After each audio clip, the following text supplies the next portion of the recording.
দুই বন্ধু সুমন ও সুমেধা দুজনে একই পাড়ায় থাকে, আবার একই স্কুলে পড়ে। দুজনেই খুব ভালো বন্ধু। একদিন সুমেধা বাগানের গাছে জল দিচ্ছিল। সেই সময় সুমন এসে বলল, কিরে সুমেধা, কি করছিস? চল সামনের জঙ্গল থেকে ঘুরে আসি, অনেক পাখি দেখা যাবে। সুমেধা বলল, কিন্তু জঙ্গলে তো ভাল্লুক থাকে, আমার খুব ভয় করে। আমরা তো বেশি গভীর জঙ্গলে যাব না সুমেধা, চল চল তাড়াতাড়ি চল, আর দেরি করিস না, সুমন বলল। বেশ তবে চল, কিন্তু বেশিক্ষণ থাকবো না, সুমেধা বলল। এরপর তারা হাঁটা শুরু করলো। জঙ্গলটা বাড়ির কাছেই ছিল। কিছুক্ষণের মধ্যেই তারা জঙ্গলে পৌঁছে গেল। গিয়েই এক ঝাঁক রঙিন পাখি দেখতে পেল তারা। অতগুলো পাখি একসাথে দেখে সুমেধা খুব মজা পেল।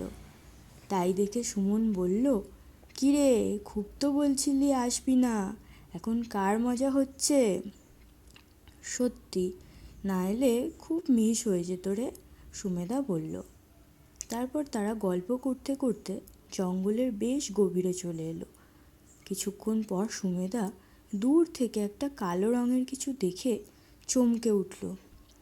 বলল, সুমন, ওই দেখ, একটা ভাল্লুক আসছে মনে হয়, এবার কি হবে? ভাল্লুক দেখে সুমন তাড়াতাড়ি একটা গাছে উঠে পড়ল। সুমেধা বলল, এবার আমি কি করব? আমি তো গাছে উঠতে জানি না, ভাল্লুকটা মনে হয় আমাকে খেয়েই নেবে।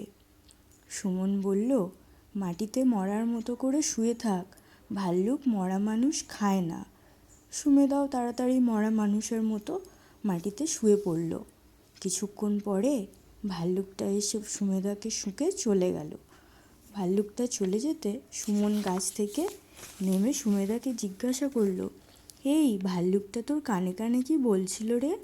সুমেধা বলল, যে বন্ধু বিপদের সময় ছেড়ে চলে যায় সে আসল বন্ধু না। এই বলে সে একা একাই জঙ্গল থেকে বাড়ির পথে পা বাড়ালো।